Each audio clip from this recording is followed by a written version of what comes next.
Boa noite, pessoal. Tudo bem aí com vocês?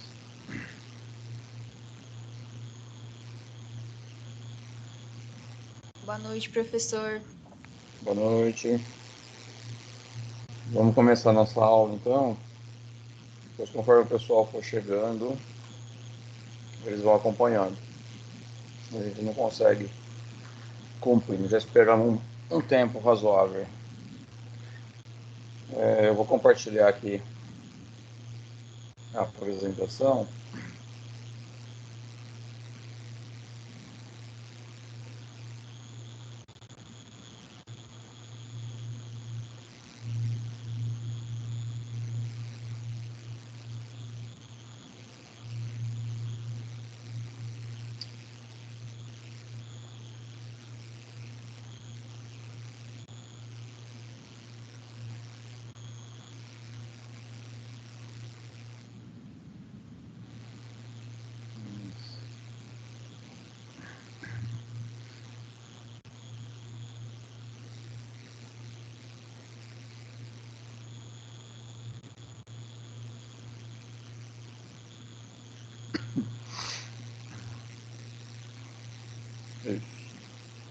Então, vamos lá. Então, nós vamos começar falando de gestão financeira. E essa aula a gente vai abordar alguns conceitos. Então, a gestão financeira ou a administração financeira tem alguns conceitos. O primeiro deles é finanças corporativas, que atualmente, quando a gente fala de administração financeira ou gestão financeira, imagina-se apenas empresas, né? Mas esse estudo da gestão de finanças ou das finanças, ela incorpora qualquer tipo de organização e, através das finanças corporativas, incorporou-se as evoluções que ocorreram, as mudanças que aconteceram dentro do escopo financeiro. Então, além de ser um conteúdo da gestão financeira, também entra nesse estudo de finanças corporativas as mudanças, a evolução, as transformações que aconteceram ao longo dos últimos anos, tanto em empresas como em outras organizações, né, as corporações. Um segundo conceito é o profissional de finanças, que é a pessoa que trabalha ou que gerencia o escopo financeiro de uma organização, né? A principal referência na atualidade desse profissional é que ele precisa ter um relacionamento muito profundo com todo o ambiente externo. Então, não dá mais para ser somente aquele profissional de tesouraria que somente realizava contas a pagar, contas a receber, fazia movimento de caixa, essa coisa. Esse profissional, ele praticamente não existe mais. O grande diferencial do profissional de finanças é como ele consegue se relacionar com o ambiente externo, né? E nesse ambiente externo, são todos os stakeholders que não estão dentro da organização, não estão dentro da empresa, né? Então, são os concorrentes, os fornecedores, os clientes, o próprio mercado, o governo, as interações com organizações internacionais e assim por diante, né? Então, mudou o perfil do profissional de finanças. A contabilidade, ela anda junto com as finanças, né? Praticamente é um casamento da gestão financeira com a contabilidade, porque a contabilidade é ela que provê as informações que o gestor financeiro necessita para poder tomar decisão.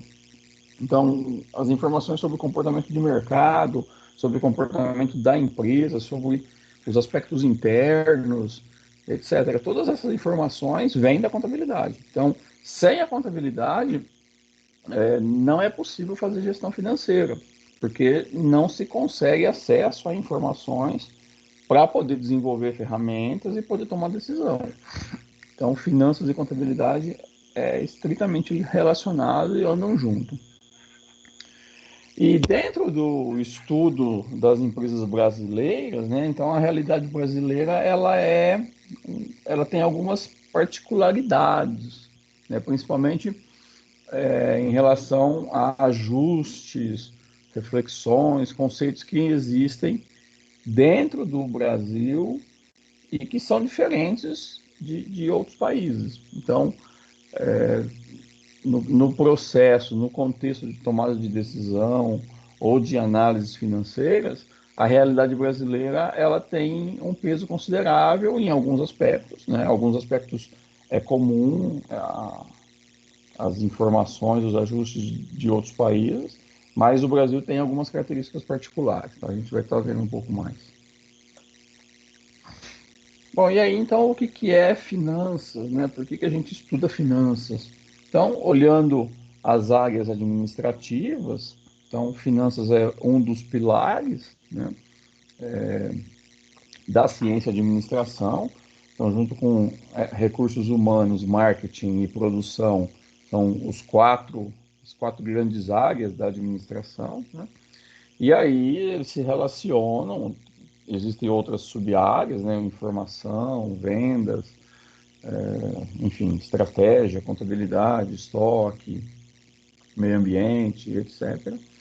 Então, finanças fica encabeçando essa relação dentro da área da administração com todos os demais setores, né? Percebe-se que nenhum, nenhuma área de estudo consegue estar isolado, consegue estar sozinho. Então, todos estão relacionados e a gestão financeira muito mais, assim, muito mais profundamente relacionado com as demais áreas, né? Porque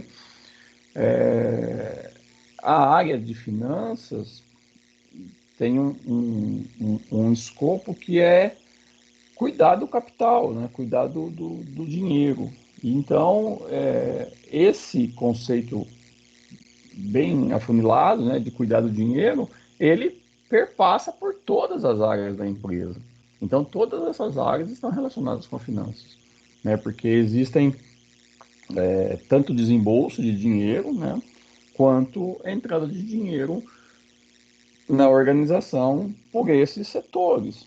E aí, quando acontece alguma interação desse tipo, de entrada ou de saída, ou alguma coisa relacionada, automaticamente cai no escopo das finanças. Então, todas as áreas de uma organização estão relacionadas com finanças. E aí, por que a gente estuda finanças, então?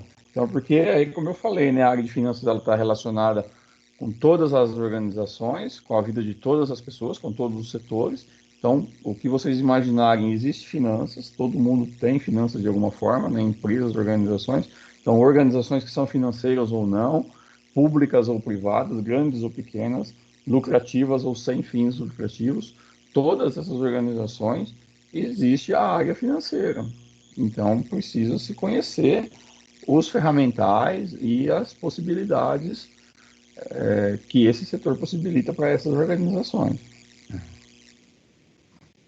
Então, de uma maneira bem simples, finanças é uma arte ou uma ciência de administrar fundos. Então, é a arte e a ciência de cuidar do dinheiro. Isso, o conceito é simples, mas a gestão financeira não é tão simples assim, né? Então, isso envolve uma tomada de decisão a todo tempo, né? Porque administrar dinheiro não é uma tarefa fácil, né? Então, exige tomada de decisões e essas tomadas têm que ser embasadas em alguns princípios, principalmente princípios econômicos, princípios contábeis e o valor do dinheiro no tempo. Os princípios econômicos são aqueles que dizem respeito a como proceder com esse dinheiro para alcançar os objetivos, né, econômicos e financeiros. Então, políticas de investimento, de valorização, etc. Os princípios contábeis que é como obter as informações, né, como obter informações no tocante a essa gestão financeira para poder tomar a decisão de forma coerente. E o valor do dinheiro no tempo é uma análise que também precisa ser feita, porque o dinheiro ele vai para o valor, né, conforme caminha-se no tempo, o dinheiro ele é depreciado, então tem que analisar essa questão da desvalorização, da perda do valor do dinheiro ao longo do tempo. Aí, como eu tinha dito, as finanças elas estão relacionadas, né, com todas as áreas, então elas se relacionam com marketing, vendas, comercialização, com contabilidade é estrito, né, o relacionamento na busca das informações, com a gestão de uma forma geral, com a economia, com o meio ambiente, com compras, com todos os setores, com todas as áreas de estudo da gestão e também na vida pessoal, né? Também relaciona-se com você no seu dia a dia. Você tem um relacionamento estrito com finanças. Pessoal, tiver alguma dúvida, se eu estiver falando muito rápido, vocês já sinalizam aí. Bom, e aí a gestão financeira tem algumas responsabilidades, né, dentro desse contexto. A principal delas é tornar eficiente a busca e a alocação do dinheiro. Então, como que eu faço para captar recursos e como que eu tomo a melhor decisão no investimento, na alocação desses recursos. O escopo ainda continua abrangendo, então, a empresa como um todo. Não dá para isolar a área financeira, não dá para fechar a porta da tesouraria e desconsiderar todo o restante. Então, a empresa ela é analisada como um todo dentro do escopo financeiro, né? Tem que tomar algum cuidado na interpretação de modelos financeiros. Então, alguns modelos podem não considerar algumas ações, algumas variáveis, e aí pode deturpar os resultados. E também a área financeira tem que ter uma postura mais questionadora em relação ao mercado, em relação ao comportamento tanto da empresa no mercado, quanto do mercado em si, né? Como que o mercado se comporta para poder tomar a decisão adequada. As principais decisões financeiras elas são relacionadas com investimento e com financiamento, né? Então, o investimento é quando eu tenho capital, eu busco capital, eu capto o capital, tanto capital próprio dos acionistas quanto capital de terceiros, né? E aí as decisões que a área financeira tem que tomar, como usar esses recursos, né? Aonde implantar esses recursos, como medir o retorno desse investimento. Então, eu estou colocando dinheiro em determinada ação, em determinado tipo de investimento, como que eu sei que foi uma boa decisão e que está me trazendo um retorno adequado? Quais são os riscos de eu fazer isso? Então, eu vou comprar um carro, qual é o risco de eu fazer esse investimento? E quando que eu tenho que desalocar? Quando que eu tenho que desinvestir? Quando que eu tenho que tirar o capital que foi investido e realocar de uma outra maneira? Então, essas decisões são principais decisões relacionadas ao investimento, quando eu capto recursos e preciso colocar esse recurso de alguma forma. E as decisões de financiamento, quando eu preciso buscar recursos, né, tanto no mercado, através de agências terceiras, né, dinheiro de terceiros, quanto se eu for buscar recursos que são próprios, que são dos acionistas. Né? Então, as principais dúvidas, como que eu obtenho esse recurso, aonde que eu busco, né? Então, eu busco eu faço um financiamento com um banco, com uma empresa financeira, ou eu faço um aporte financeiro de recurso próprio. Como que eu meço esse custo, né? Como que eu consigo saber o custo desse capital? Eu estou buscando um dinheiro no mercado, qual que é o custo e como que esse custo impacta na minha decisão financeira? Da mesma maneira, quais são os riscos, né, de eu buscar esse dinheiro, essa fonte de recursos que eu estou buscando, ela é confiável, ela oferece um risco pequeno, oferece um risco grande, né? E quando que eu tenho que eliminar essa ação do financiamento, quando que eu tenho que restituir esses recursos.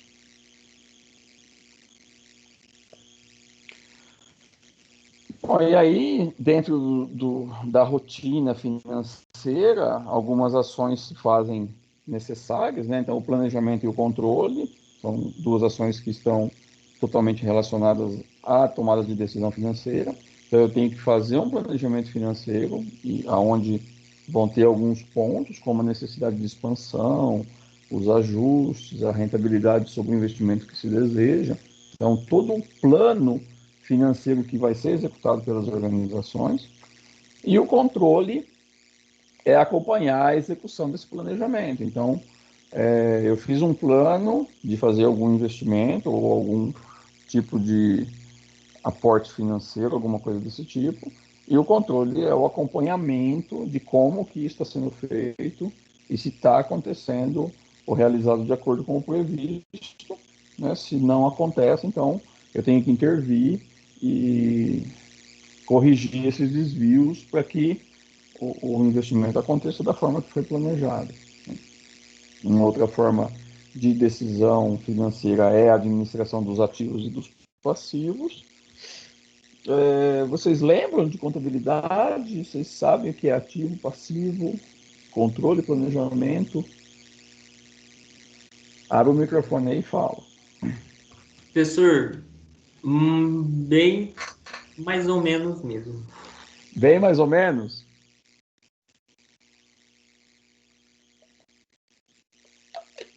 Essa linguagem toda que eu estou falando aqui, está claro para vocês? Vocês estão ficando confusos, porque vocês estão percebendo que é uma linguagem bem técnica, né? Bem, mas não tem jeito, tem que ser assim. Não, tá bem claro, professor.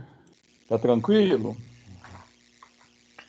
Eu estou falando bem o financeiro aí, o contabilidez, está bem nessa linguagem técnica, né? Então, qualquer coisa vocês aportem aí, vocês vão levantar a mão e a gente vai discutindo. Então, ativo e passivo são os grupos contábeis, né?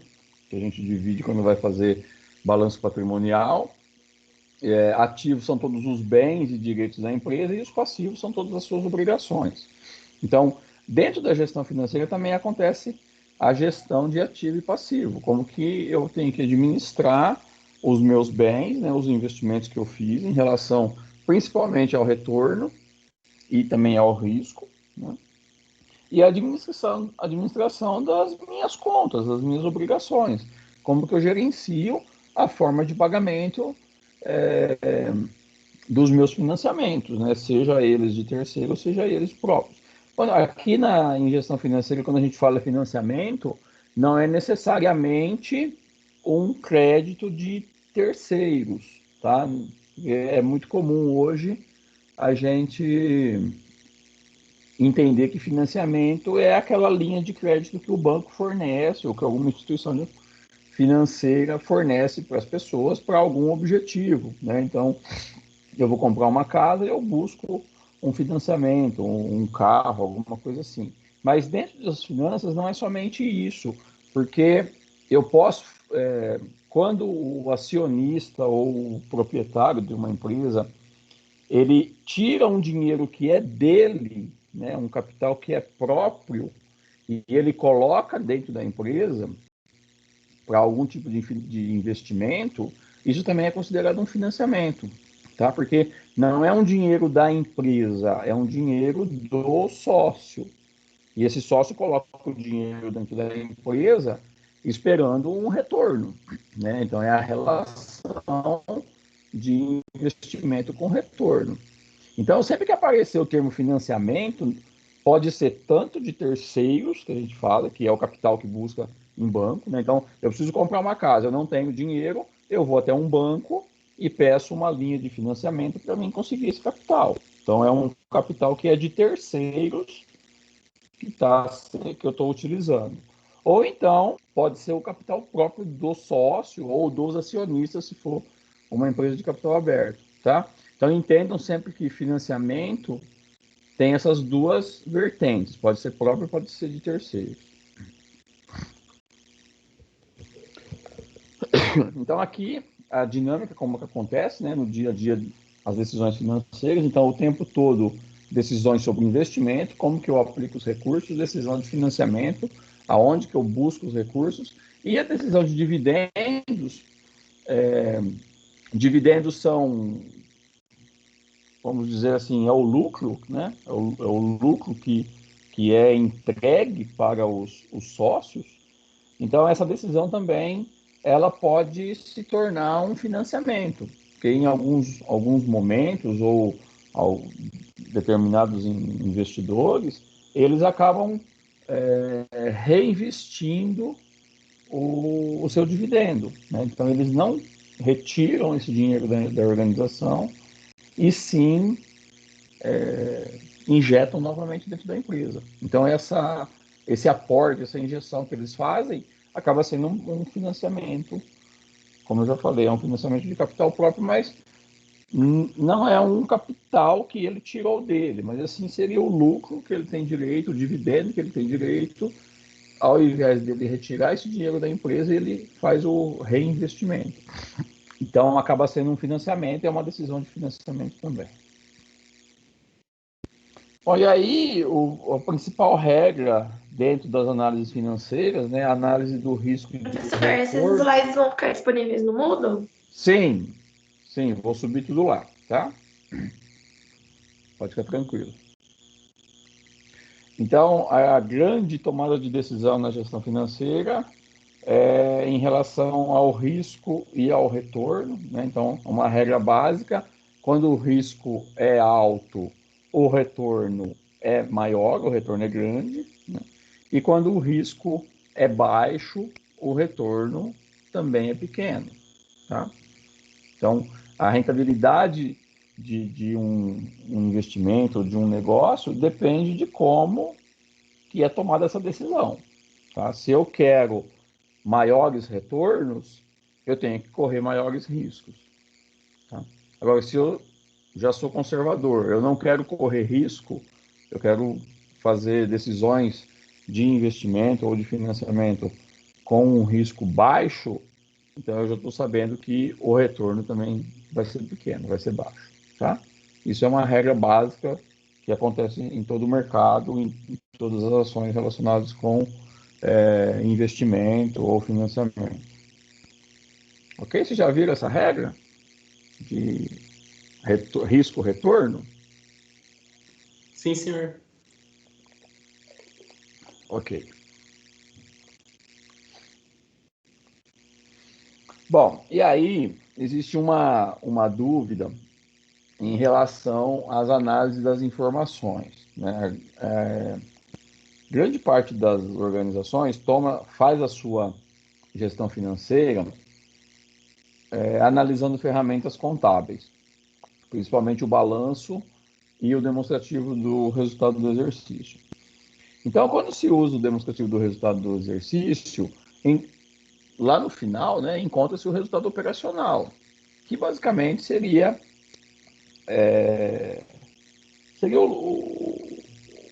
o lucro, né, o lucro contábil. Porém, essa análise ela não é muito confiável, né, porque aí as empresas emitem então a remuneração das suas fontes de capital, quantificam o retorno, a avaliação da atividade e as decisões de financiamento. Mas essa análise pelo resultado operacional, ela não é muito, sim, não vou dizer que é correta, né, porque todo mundo faz, mas não é a análise mais adequada, porque o resultado operacional ele pode não refletir totalmente a realidade da organização naquele momento. Né? Então, por isso que existe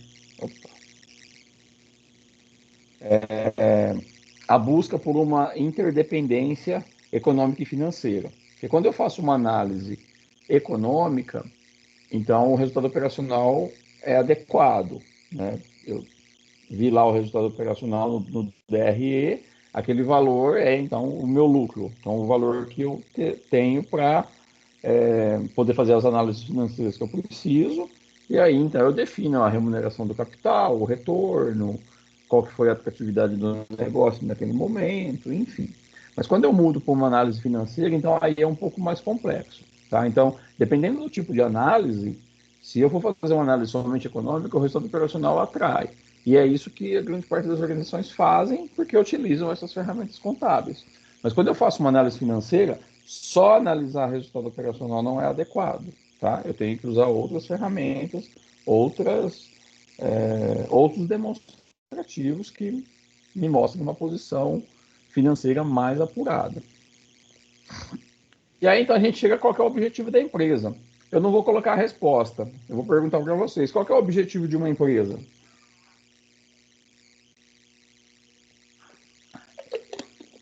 Bom, gente, fala aí. Gerar lucros, né, para ela, acima de tudo, sem percas. Isso, gerar lucro, o que mais? Só lucro é o objetivo da empresa? A empresa só tem Oferecer um produto, um serviço de qualidade para os consumidores finais. isso, um serviço de qualidade, o que mais? Ah, professor, mas tem empresa que não visa qualidade, né? Faz o produto de qualquer jeito só visando lucro, né? Só, então o lucro é o objetivo, né? Em termos. De certa forma, o lucro é o primeiro objetivo, é um deles, né? Mas o principal objetivo da empresa é maximizar a riqueza, tá? Dos proprietários, dos donos, dos acionistas. Porque, como eu falei para vocês, o lucro ele é um resultado que é pouco concreto, ele é volátil. Porque o lucro pode não mostrar a realidade da empresa naquele momento. Eu posso estar no final de um ano X com um lucro aceitável, né, bom, mas ele não reflete a realidade da empresa. A empresa pode estar altamente endividada, ela pode estar com um produto que não é de qualidade, ela pode estar perdendo mercado, ela pode estar com os seus clientes insatisfeitos, e aí isso, no médio prazo, vai impactar essa riqueza dos proprietários, né? Então, o objetivo principal é criar riqueza que pondera-se essa criação de riqueza através do lucro, é lógico, mas é criar riqueza e maximizar a riqueza dos seus proprietários. Então, não somente o lucro, mas uma série de características que mostram a riqueza. Então, o que eu disse, o lucro contábil, ele não define a capacidade de pagamento da empresa. Então, a empresa pode estar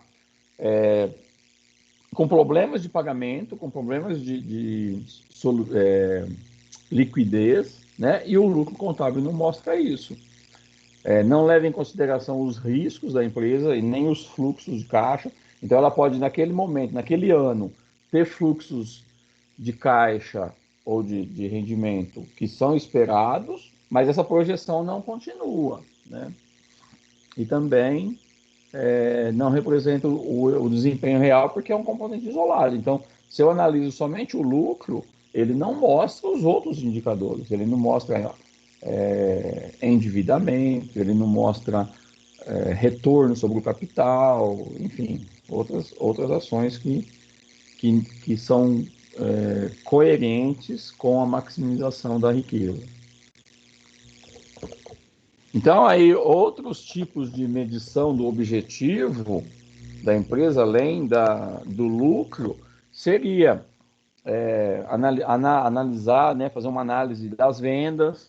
Então, como que está a curva de vendas? Há um crescimento nas vendas e há uma projeção, uma perspectiva de que essas vendas permaneçam em alto, né, da empresa conseguir aumentar o seu market share, ter um crescimento na quantidade de clientes, etc.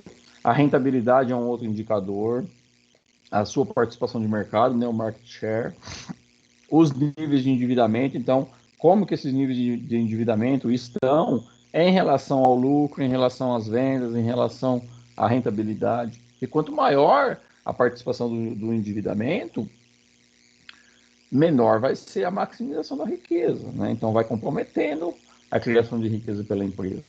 Os indicadores de liquidez, etc. Também não pode ser a análise, né, da maximização da riqueza, não pode considerar somente o lucro líquido, né, uma atitude sozinha. e também não reconhece as dimensões da maximização da... Isso, é isso que eu falei. Tá? Então, além de analisar o resultado operacional e o lucro líquido, o lucro contábil, também a medição do objetivo da empresa precisa considerar esses outros valores. E aí é o que alguém falou aí, a empresa não tem um produto de qualidade. Então, ela pode até estar tendo lucro, mas não está gerando riqueza, né, para o acionista, porque esse acaba sendo um fator de análise nessa geração de riqueza. E aí aqui no Brasil, como eu falei lá no começo, existem algumas características, né, e não só no Brasil, mas praticamente todos os países do mundo, existe a interferência e a incoerência da inflação. Então, as decisões financeiras, elas precisam considerar as perdas que acontecem pela inflação. Então, a inflação atua sobre a economia, gerando uma desigual distribuição de renda, provoca distorções nas análises financeiras e distorce os elementos patrimoniais. Então, a inflação, ela acaba, ao longo do tempo, maquiando alguns resultados, né? Ela acaba distorcendo alguns indicadores que a área financeira considera, né? Principalmente quando analisa ferramentas contábeis, né? Então, se não considerar esse impacto da inflação, essas análises são distorcidas, tá? Então, sempre que vai fazer alguma análise que é mais minuciosa, a gente vai estar fazendo isso lá na frente, quando for estudar a viabilidade, onde a gente precisa incorporar esse ambiente de inflação, né? E fazer as correções nos valores, considerando que há uma perda, que há um ajuste, que a inflação está corroendo esse valor ao longo do tempo. Falando do Brasil, então existe a tomada de decisão financeira dentro do Brasil, ela tem uma dinâmica um pouco peculiar, né? Existem algumas características que são próprias do ambiente brasileiro. Então, o primeiro deles, né, o mais comum, não tem recursos. Então, a quantidade de recursos de financiamento, principalmente de longo prazo, ele sempre vai ser insuficiente, né? Ele sempre é insuficiente no Brasil e sempre vai ser. Então, não tem capital para as empresas investirem, principalmente a longo prazo. Investimentos de 5, 10 anos, né, em aportes financeiros de maior volume, o Brasil não consegue atender todas as empresas e organizações que necessitam fazer esses investimentos. Então, isso sempre vai ser uma insuficiência, né? Mas aí, como que as empresas fazem? Ou buscam capital estrangeiro, ou aportam o capital próprio, né? Ou faz um mix, né? Utiliza uma parte de recursos brasileiros que se consegue, uma parte de investimento estrangeiro, uma parte de capital próprio, e, enfim, faz um mix para conseguir fazer os seus investimentos. Consequentemente, o volume de empréstimos ele é sempre menor da necessidade de mercado, né? Então, isso é relacionado. Se eu não tenho dinheiro para todo mundo, eu não vou ter uma quantidade de empréstimos que atenda todo o mercado, sempre vai faltar. E as linhas de crédito oficiais, elas são sempre direcionadas para alguns programas específicos, né? É uma forma do governo limitar a captação pelas organizações desses créditos, né? Então, por exemplo, BNDES, que é um banco de investimento, ele tem algumas linhas de crédito de longo prazo, mas existe uma série de cláusulas, né, que as empresas precisam cumprir para conseguir captar, prospectar esse dinheiro. Então, não são todos que conseguem buscar esse dinheiro, né?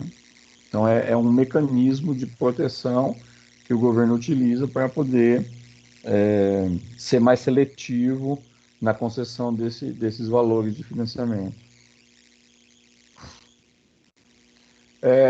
O Brasil tem uma dificuldade em poupança, né? Então não é natural da população brasileira fazer poupança, e isso dificulta o montante de dinheiro que estaria na poupança disponível para virar investimento, né? Então, como os recursos da poupança também são poucos, acaba tendo uma dificuldade de captação de utilização dessa forma de investimento, né? Porque dentro do Brasil não se tem a cultura de poupar. Então, boa parte do dinheiro que seria poupado e que financiaria investimentos empresariais, ele é utilizado no consumo. Então, aí as empresas têm que tomar a decisão de buscar recursos próprios, né, ou então utilizar recursos de curto prazo, por essa carência, né, de capital de longo prazo e de acesso mais barato. E aí, mediante isso tudo, o que é agravante, né, as empresas têm que tomar decisões financeiras para não morrer, ao invés de serem mais competitivas. Então, isso é um grande problema que afeta a gestão financeira das organizações, né, que a maior parte do tempo os diretores, os gestores financeiros, eles estão fazendo análises de risco-retorno, de rentabilidade, de liquidez, enfim, para não ter problemas de pagamento, de endividamento e não incorrer em testes de sobrevivência, né? Então, foca-se muito mais em continuar atuando, em continuar no mercado, do que em melhorar processos, em melhorar uma série de situações visando ser mais competitivo. Bom, então, finanças e contabilidade, eu já tinha dito, tem uma relação muito forte entre eles, né? Praticamente não dá para fazer finanças sem ter a contabilidade. As ferramentas contábeis, elas são imprescindíveis para as análises financeiras, basicamente todas, né? Então, a contabilidade, ela é o grande fornecedor de informação para as análises financeiras, a tomada de decisão financeira, esse escopo todo. Não somente as ferramentas mais comuns, que é o balanço e o DRE, mas também a própria contabilidade em si, né, a contabilidade geral, a contabilidade de custos, as análises de estoques, de vendas e outras ferramentas, né, que são disponíveis pela contabilidade das organizações, facilitam o acesso para que as decisões financeiras sejam coerentes e possam ser tomadas e trabalhadas. Bom, e aí falando de organizações, basicamente existem três formas de organizações. As empresas individuais, né, que são as firmas, grande parte das empresas brasileiras são individuais. As sociedades formadas por cotas, que pode ser tanto as sociedades cotistas quanto as sociedades limitadas, e as sociedades por ações, que são as empresas de capital aberto. Existem outras, mas não são tão comuns, né? Essas três são as mais comuns, principalmente no Brasil. Então, a firma individual é aquela aonde já fala o nome, né? O proprietário é uma pessoa, ou então ele também pode ser sócios, mas não muitos, né? 2 sócios no máximo, e tem um que é o principal. É uma firma onde acaba se misturando, né? A pessoa individual com a pessoa empresarial. Tem algumas vantagens, né? É uma empresa fácil de ser constituída, a legislação é pequena, né? Tem um único dono que vai acabar ficando com o lucro, né? Então, a divisão dos resultados é para esse dono e é tributada de uma forma diferente. Então, essa empresa encaixa-se aqui as microempresas, as pequenas empresas, as empresas individuais têm essa característica, tá? Algumas desvantagens é que é limitada a vida do proprietário, então mistura-se a vida pessoal com a vida empresarial.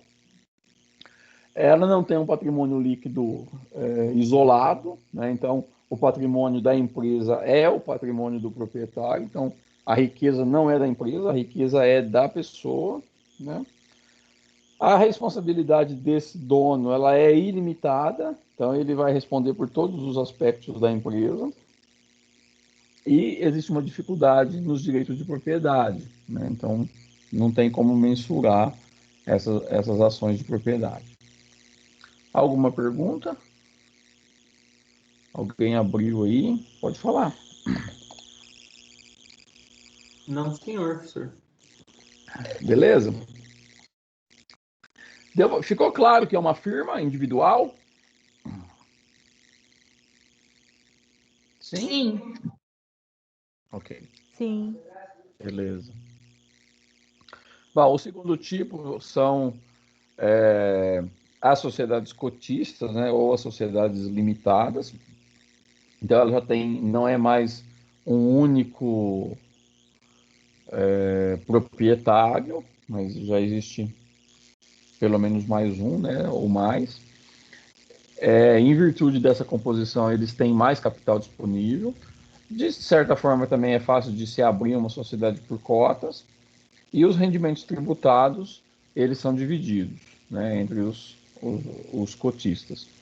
A responsabilidade ainda é ilimitada, mas ela é dividida pelos sócios. Então, geralmente vai ter um sócio que é o majoritário, né, o administrador da empresa, e os demais sócios.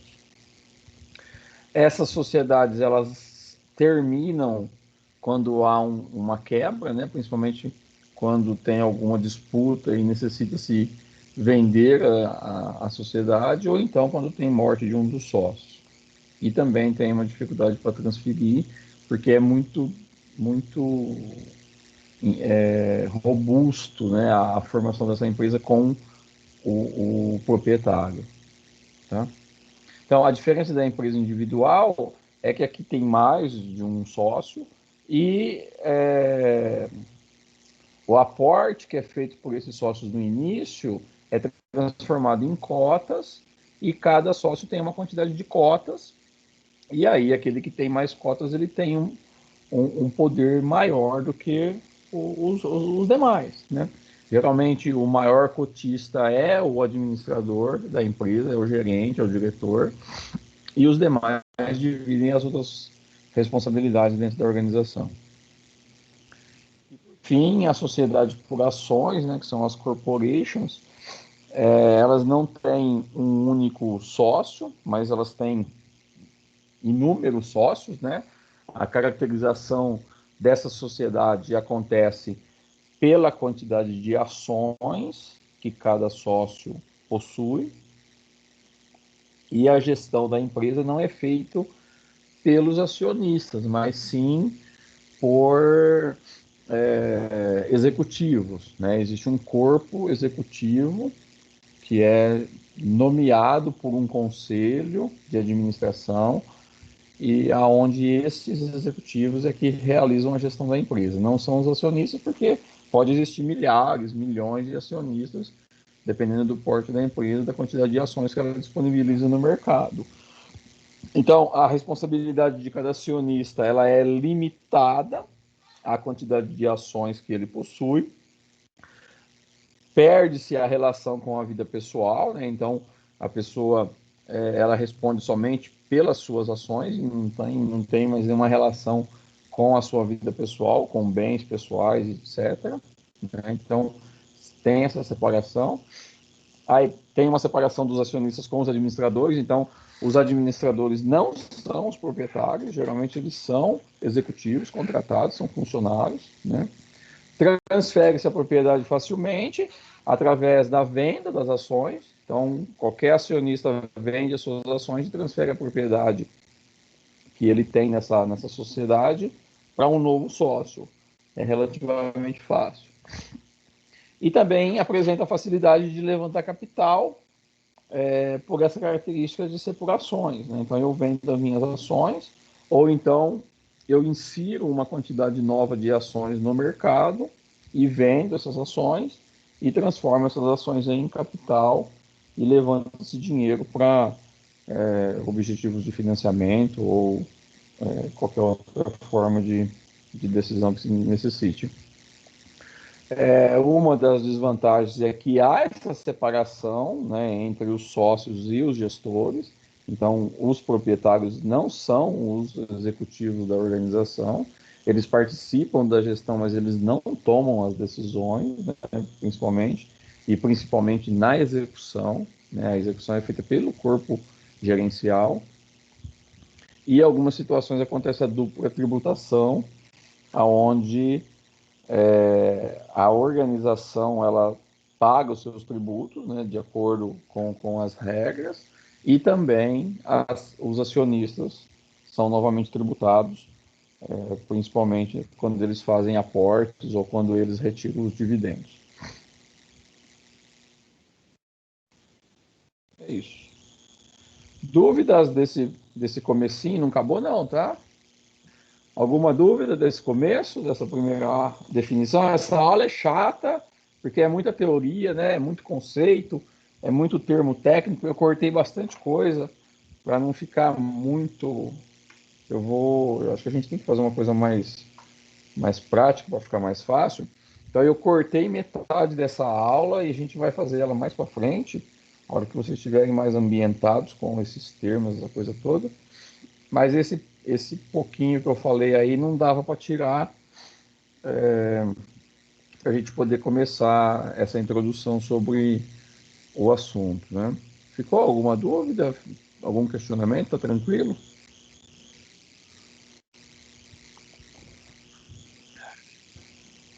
Deixa eu ver aqui. Para mim tá tranquilo, professor. Tá. Ativos são os bens da empresa. Isso. De boa, ok, tranquilo. Beleza. É bem introdutório mesmo, bem simples, tá? Depois a gente vai ver uma coisa mais aprofundada, mas aí depois que a gente já caminhar um pouquinho, a gente volta falando de teoria, assim, porque senão fica muito chato. Bom, eu vou subir aqui a outra aula para fazer um pouco mais prático.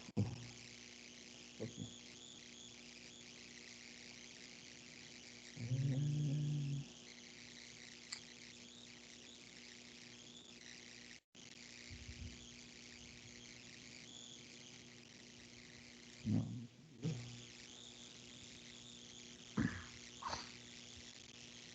Vou compartilhar.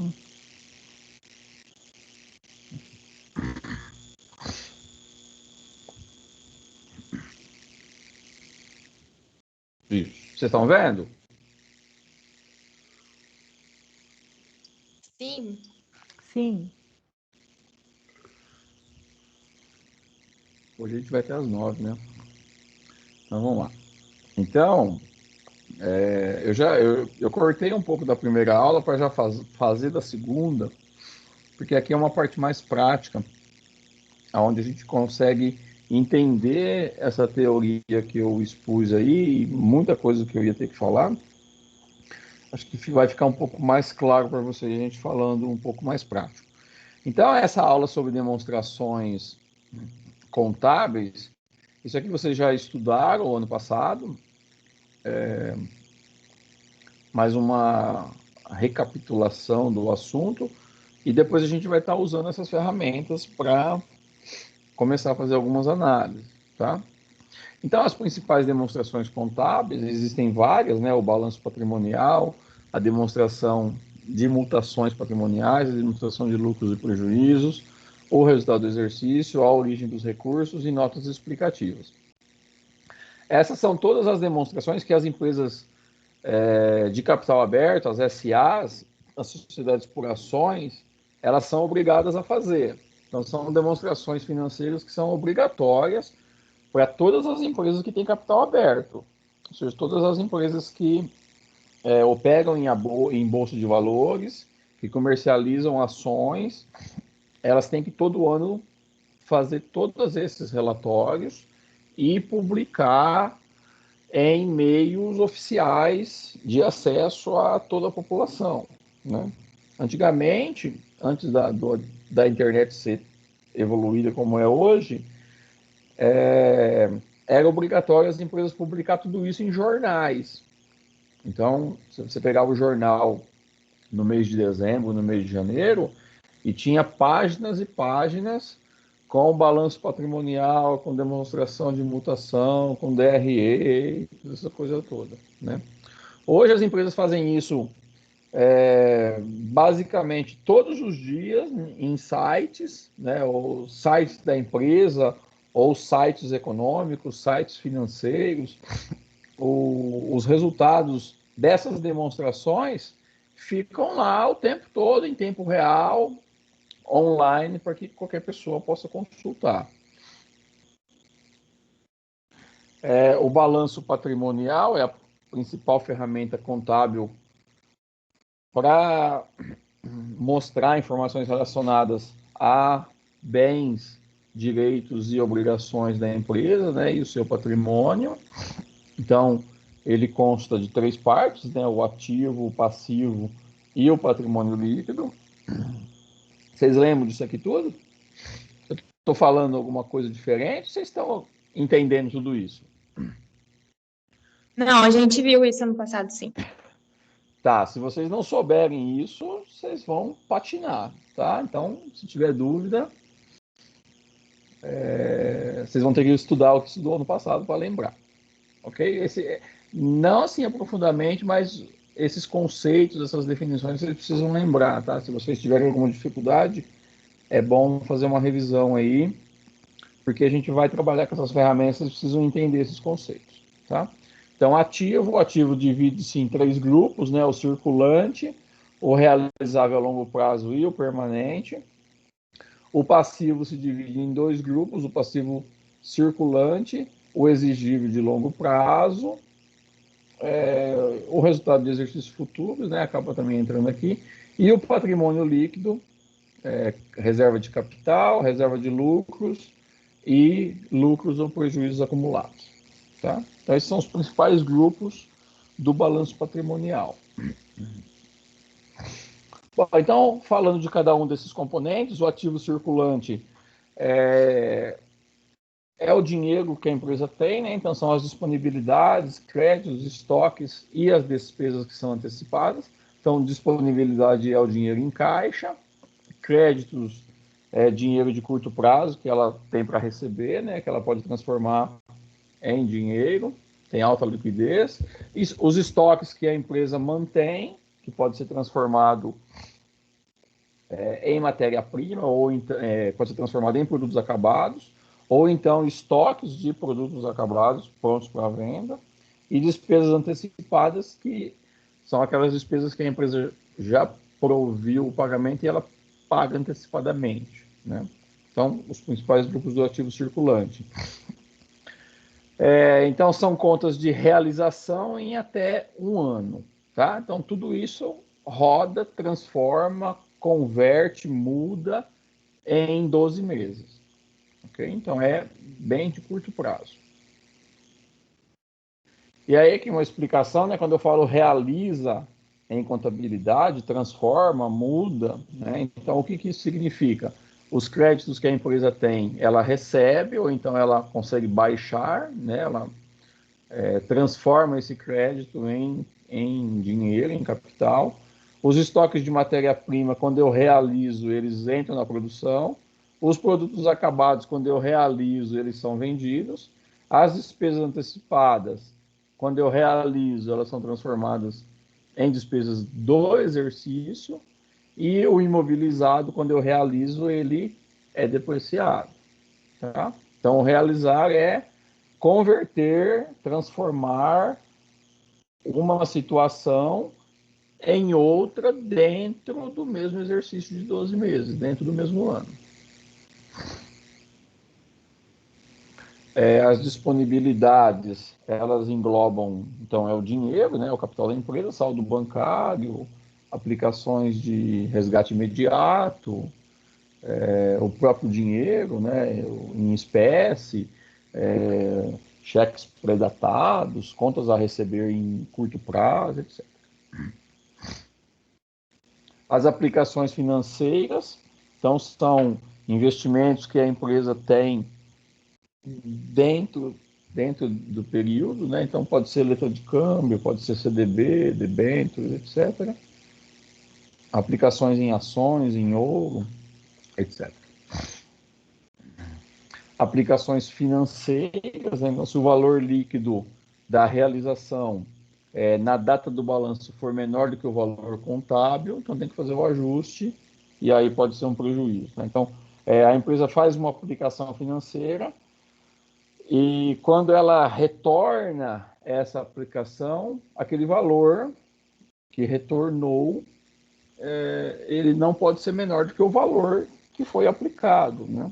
Então, eu apliquei R$1.000 numa letra de câmbio, ele tem que voltar pelo menos os R$1.000. Não pelo menos os R$1.000, né? Tem que voltar mais, né? Então, quando acontece esse valor menor, então tem que fazer o ajuste para a conta de prejuízo. Também tem dentro do ativo circulante os valores a receber dos clientes, né? Então são cheques predatados, duplicados a receber de curto prazo, etc. Os estoques, né? Então aí quando o estoque pode ser convertido, né? Estoque de matéria-prima pode ser convertido em produto final pelo processo de produção, ou então estoques de produtos acabados eu consigo comercializar, né? E aí eu tenho que adotar um método de transformação de estoque, que pode ser pelo preço médio ponderado, pelo PEPs ou pelo EPS. Vocês estudaram esses métodos de estoque? PEPs, EPS e preço médio? A gente estudou preço médio, mas esses outros dois eu não lembro, não. Também é chamado de LIFO e FIFO, que é em Não, inglês. Não, Eu né? acho que não, professor. Não, né? preço Não, médio tudo bem. mesmo. Ah, beleza.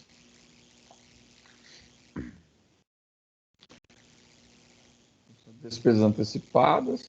Então, quando eu posso antecipar a despesa, né, pagar antes, então prêmio de seguro, anuidade de jornal, etc., eu antecipo o pagamento dessas despesas, entra no ativo circulante. Isso também é simples.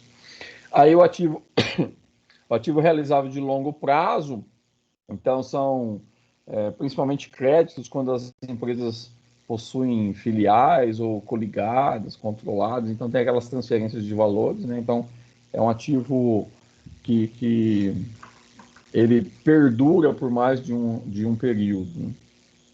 São créditos, dinheiro não, capital que a empresa tem, mas que caminha entre filiais, entre coligadas.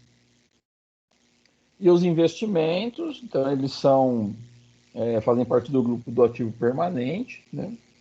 E aqui entra então todo tipo de investimento, tanto em capital quanto em outro tipo de investimento, aquisição de máquinas, essas coisas. E o ativo permanente imobilizado, que são construções, máquinas, etc. Então eles têm que ter uma avaliação. Geralmente no Brasil se faz avaliação pelo custo de aquisição, não pelo valor de mercado, né? Então eu analiso esse ativo permanente pelo custo de aquisição e deduzo depreciação, amortização ou exaustão conforme vai acontecendo, né? E aí coloco o valor dentro desse imobilizado. Aqui a lei brasileira define alguns percentuais para se fazer depreciação, né? Então, edifícios são 4% ao ano, veículos 20%, máquinas e equipamentos de 10% a 20%, equipamento de escritório 10%, computadores 20%, enfim, tem uma série de classificações aí para fazer depreciação. Pelo lado do passivo, né? Então o passivo exigível são as obrigações de curto prazo, não são dívidas de curto prazo, obrigações, riscos, contingências. Tanto o passivo circulante quanto o exigível, eles se diferenciam em função do prazo apenas, né? Então o passivo circulante é de 1 ano, exigível é mais de 1 ano, mas são obrigações da empresa. Tá? Resultado de exercício futuro, Então, quando a empresa tem algum resultado futuro que ela consegue antecipar, né? Então, por exemplo, aluguéis que são recebidos antecipadamente, entram nessa conta de patrimônio. O capital social, que é o capital subscrito pelos sócios, né? Então, aportes, o aporte inicial de capital social, e depois capitais que são integralizados, aportados, entram nessa conta de patrimônio líquido. Reservas de capital, quando os sócios fazem aportes, ou então determinam um ágio para emissão de capital, algum incentivo, alguma doação, alguma coisa desse tipo, eles colocam um capital lá e esse capital fica reservado como reserva de capital para algum momento, para alguma ação futura. A reserva de lucros, então, é quando os sócios não retiram os lucros, né, e eles ou reinvestem, ou então esse dinheiro fica lá nessa conta aguardando por algum momento, né? Então pode ser de várias coisas, né? Pode ser retido por legislação, ou pelo estatuto da empresa, ou para prevenir perdas futuras, ou para monetização, ou então definidos por assembleia, enfim. E lucros e prejuízos acumulados, então quando o resultado do exercício termina, a apuração final, então apura-se se houve lucro ou se houve prejuízo acumulado, e aí então os valores vão fazendo parte dessas contas de patrimônio. Bom, aqui o DRE, ficou alguma dúvida do balanço? É tranquilo, vocês já estudaram isso, né? Só para relembrar. Tranquilo, professor, só relembrando. Ok. Bom, o DRE é outro resultado, né? Onde ele vai apurar o lucro líquido do exercício. Aqui é uma composição. Ele tem exatamente essas linhas, né? E aí eu vou subtraindo até chegar nesse lucro. Começa com a receita bruta de vendas, né? Então a receita bruta é apurada pela venda dos bens e dos serviços. Então a quantidade que eu vendo pelo preço de venda de todos os bens e serviços que a empresa comercializa. E aí, somando tudo, eu apuro essa receita bruta. Dessa receita bruta, eu tenho que deduzir devoluções e descontos e abatimentos. Então, por exemplo, se tem uma devolução de um produto, eu tenho que deduzir da receita. Se foi concedido desconto na venda ou se foi concedido abatimento, também tem que ser deduzido. E os impostos sobre vendas, eles não são recursos da empresa, né? Eles estão embutidos nessa comercialização, mas são recursos que são repassados para o governo. Então, eu tenho que deduzir os impostos. Aqui não são todos os impostos, são só os impostos sobre vendas, né? IPI, PIS, COFINS, que entram aqui nessa IPI, PIS, COFINS, tá? Então, eu deduzo. E aí, o resultado disso me dá a receita líquida. Na receita líquida, eu vou tirar os custos dos produtos vendidos ou dos serviços vendidos. Nesse custo, então, entram todos os custos de produção e de comercialização, né? Então, mão de obra, matéria-prima, estoque, essa coisa toda, entra aqui. Então, dessa receita líquida, eu abatendo os meus custos, eu tenho meu lucro bruto, tá? Do lucro bruto, então eu ainda deduzo despesas com vendas, né, são as despesas comerciais, as despesas administrativas, as despesas financeiras, outras despesas se existirem, ou outras receitas se existirem, e aí eu chego no lucro operacional, tá? Então esse é o resultado operacional, né, o lucro operacional, que é o que realmente sobraria, digamos assim, de todo o negócio da organização, né? Desse valor, eu ainda posso ter algumas receitas que não são operacionais, são receitas financeiras, né, ou despesas financeiras. E aí, se houverem aqui, junta-se com o lucro operacional e eu apuro o lucro antes do imposto de renda. Desse valor, eu tenho que deduzir o imposto de renda, né? Na verdade, não é só o imposto de renda, é o imposto de renda e mais a CSLL, né, Contribuição Social do Lucro Líquido, que varia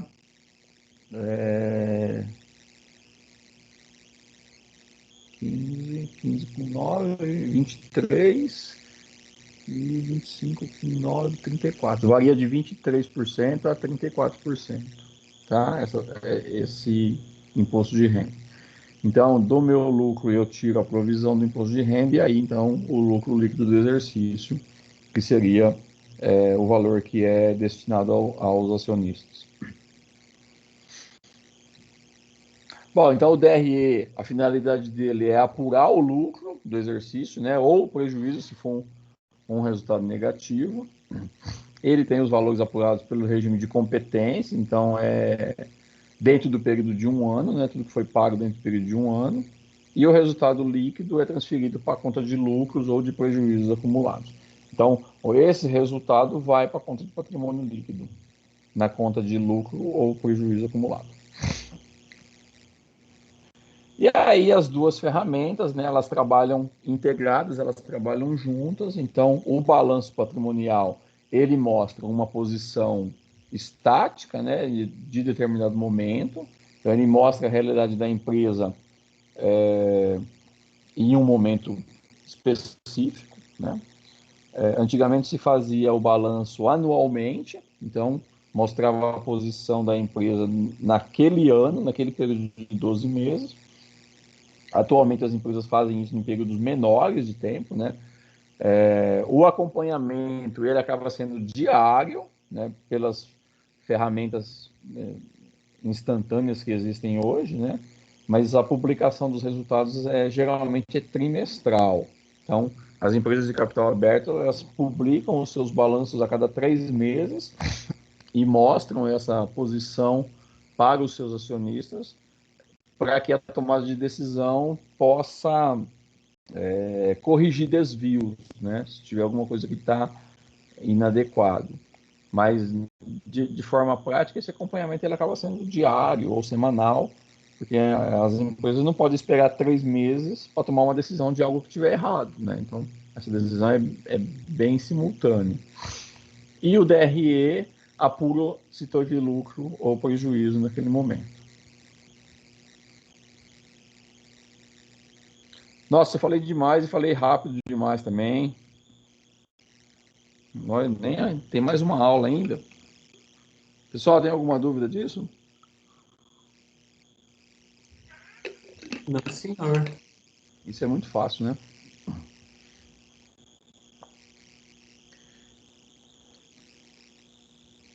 Tranquilo. Eu não me recordo. Priscila, você não se recorda do quê? Referente àquelas outras duas matérias que eu estava comentando, que aí até o pessoal também não se recorda de ter tido duas. Agora já esqueci o nome delas. Tá vendo que eu não me recordo mesmo, mas é porque nós não tivemos. Agora, quanto a entender até o momento. Do PEPs e EPs. Né, Priscila? Do PEPs e EPs, você disse. Isso. Entendi. E aí eu te cortei, desculpa, você estava falando. Ah, não, que até o momento não tem nenhuma dúvida, porque essas bases aí no segundo módulo nós tivemos bem, né? O Rodrigo explicou bastante sobre essa parte. Certo, perfeito. Beleza, então.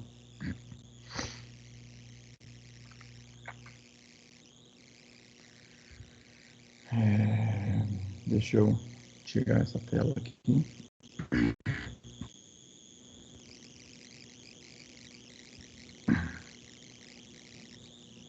Deixa eu ver aqui.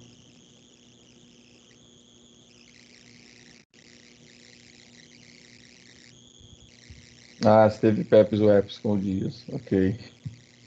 Legal.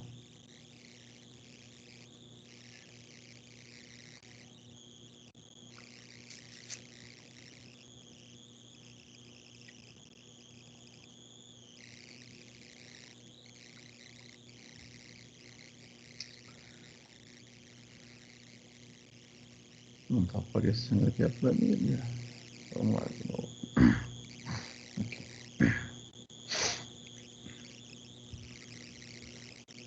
Vocês estão vendo aí a tela, pessoal? Vou sair o meu aqui. É Então, o aqui... Excel? Oi? É no Excel? Isso. Então, sim. Eu coloquei o balanço patrimonial da Ambev, que, como eu falei para vocês, a gente consegue fácil. Deixa eu mostrar aqui o site, peraí. Deixa eu tirar.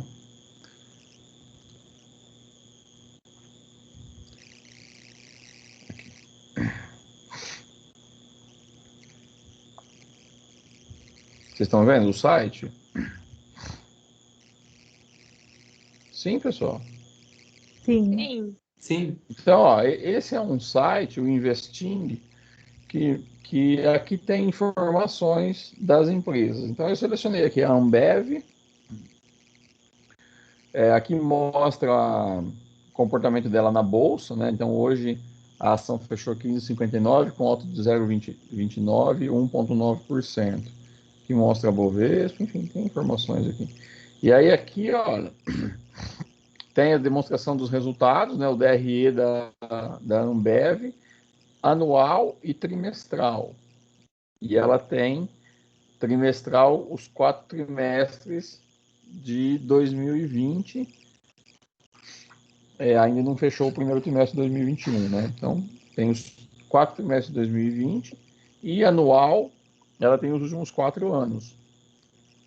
Então, receita, custo das receitas, lucro bruto, tá tudo aqui. Despesa operacional, despesa de venda, depreciação, despesa financeira, receita operacional, juros, lucro antes do imposto de renda, provisão para imposto de renda, lucro depois do imposto de renda. E aí, como eles são empresas SA, eles têm que fazer provisão para os acionistas, né? Então, participação dos acionistas, e aí lucro líquido, e aí vem o lucro por ação, tá? Que é o que depois é repassado para os acionistas, né? Aqui, aí eles, cada empresa tem um jeito de distribuir o lucro, né? Os seus dividendos. Geralmente eles não distribuem todo o lucro, né? Então, aqui ó, mostra bem, eles tiveram 0,72 reais de lucro por ação e eles entregam dividendos 0,49. Então, o restante entra na reserva de capital no balanço da empresa. Tá?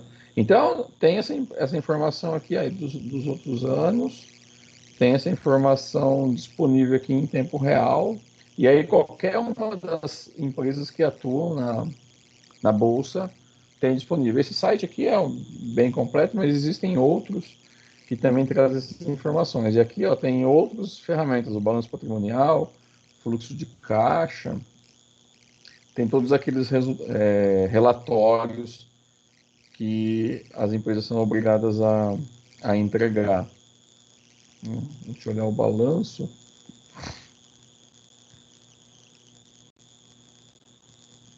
Também ela tem o balanço trimestral, né, os 4 trimestres de 2020, estão mostrando o balanço, e o anual dos últimos 4 anos. Então, o ativo circulante, né, os componentes do ativo, caixa, investimento de curto prazo, contas a receber, inventário, despesa antecipada. Aí as outras contas do ativo, imobilizado, depreciação, ágio, né, investimentos, realizável a longo prazo e outros ativos. Depois tem o passivo circulante, investimentos, passivo de longo prazo e o patrimônio líquido, ações ordinárias, capital social, lucros retidos, né, lucros acumulados. E aí tem a quantidade de ações que a empresa tem em circulação. Ok? Então, hoje essas informações são bem mais fáceis de se acessar, né? E de ter disponibilidade para poder fazer as análises. Tá? Sair aqui. Ok? Alguma dúvida disso? Não, senhor. Bom, beleza, então.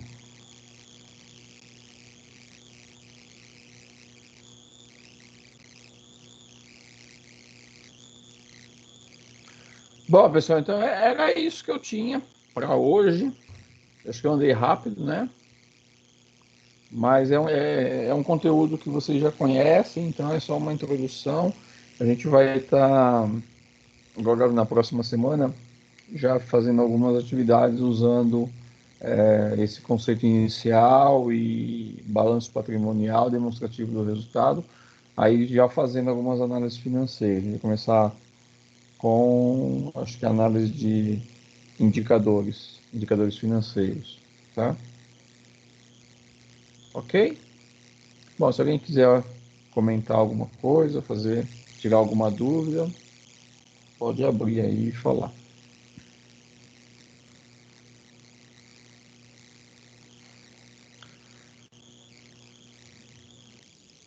Acho que tá de boa, professor, de verdade, a aula é tranquila. Bem tranquilo, Pra né? mim também, de boa. Joia. Esse conteúdo é bem simples. Agora é bem simples, né? Daqui a pouco vai ficar complicado. Tô brincando. Falei para vocês que a matéria é fácil, que vocês vão gostar. É bem sossegado. Foi bem tranquilo, é verdade.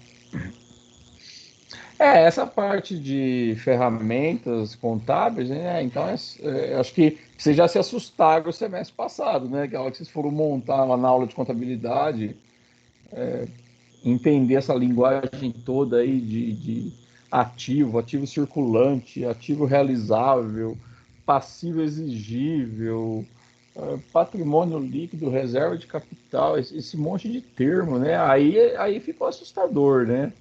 E aí tinha que fazer aquelas contas e fazer razonete e depois somar tudo e aí bater ativo com passivo, mesmo valor, né? E montar no balanço e depois também apurar o DRE. Então, agora já está sossegado, né? Então é só uma recapitalização mesmo, só relembrar o que vocês já fizeram e os conceitos, né? O que significa cada termo desse.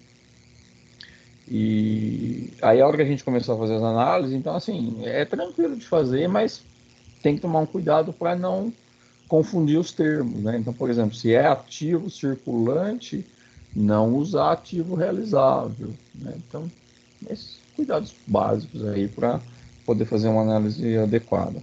No mais, é só uma continuação aí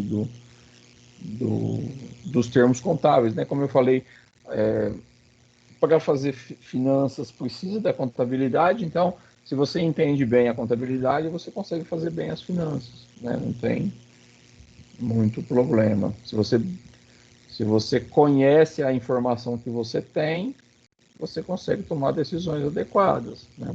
Grande parte das decisões são equivocadas porque o embasamento das informações é errado. Então, eu recebo um relatório contábil errado, eu vou tomar uma decisão financeira errada, porque é baseado naquilo que eu estou vendo, né? Se eu recebo um balanço que mostra que eu tenho um ativo circulante em caixa de 100 mil reais e eu não tenho nada, eu vou tomar uma decisão errada, né? Se eu recebo um DRE que mostra que eu tenho lucros acumulados, né? Que eu tenho um lucro líquido lá de R$ 1.000 e na verdade esse lucro é de R$ 100, então eu vou tomar uma decisão errada porque eu estou considerando aquela informação. Então a contabilidade tem que ser muito fina, né? Muito perfeita, digamos assim, para que a decisão financeira seja adequada, né? A gente vai fazer na próxima aula os indicadores, e aí os indicadores eles refletem a situação da empresa. É como se fosse uma tomografia da empresa, né? Eu ponho a empresa dentro da máquina e eu enxergo a empresa como um todo, a situação dela. Se a informação que entra é errada, esse raio-x ele é errado, né? E aí eu tomo uma decisão errada. Então, é muito fino a linha entre tomar a decisão certa e tomar a decisão errada se a informação que vem é errada. A contabilidade é mais importante para prover essas informações de forma adequada, de forma coerente. Beleza, pessoal? Eu fico falando aqui até meia-noite, se vocês deixarem. A gente vai conversando aqui.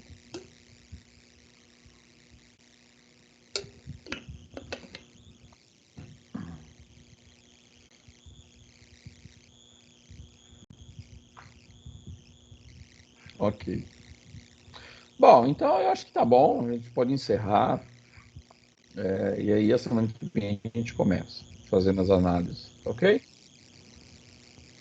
O nome do simulador é Simula Bolsa. Peraí, deixa eu achar aqui. Vou pôr no chat aí, é Simula Bolsa. Vocês fizeram alguma tentativa no Simula Bolsa? Já? Ainda não, professor. E aí? Já correu na minha frente. Aí, a Ana Cecília já correu na minha frente, postou aí. Obrigado. Ainda não?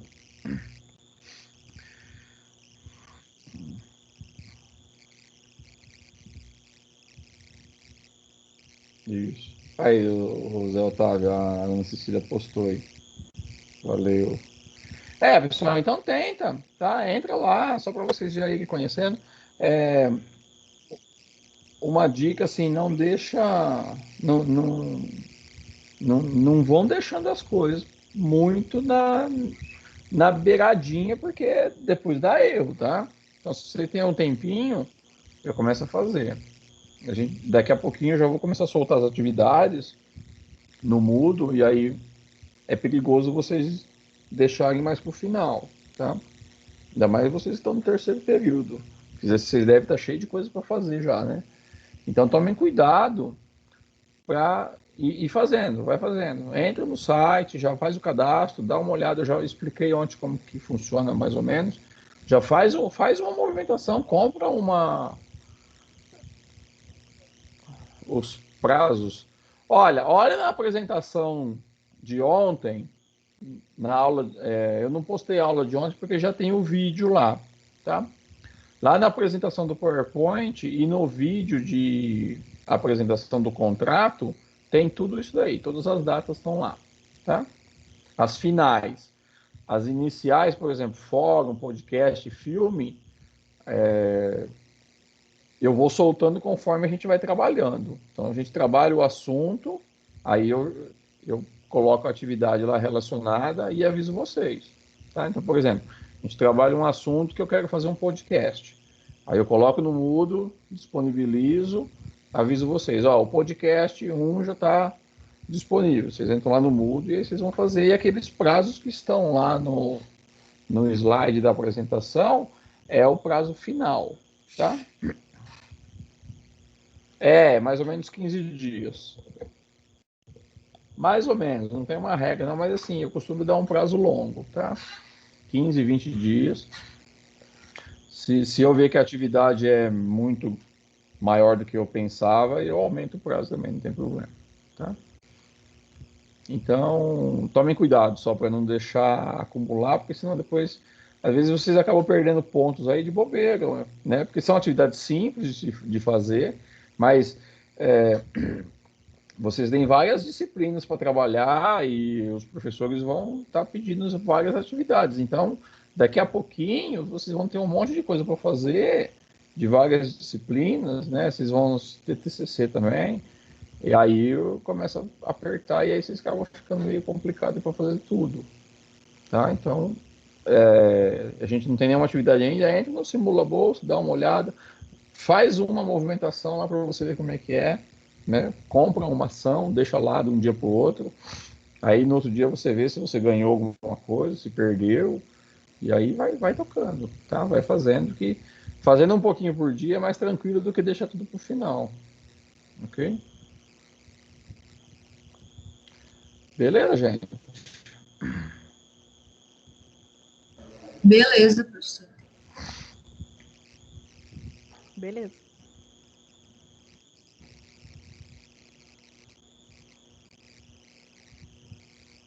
Tá, então tá bom. Então vamos encerrar. Obrigado pela presença de vocês. A gente volta semana que vem. E qualquer coisa que vocês precisarem, eu estou aqui à disposição. Tá? Valeu, boa noite a todos. Obrigado. Boa noite, professor. Obrigada.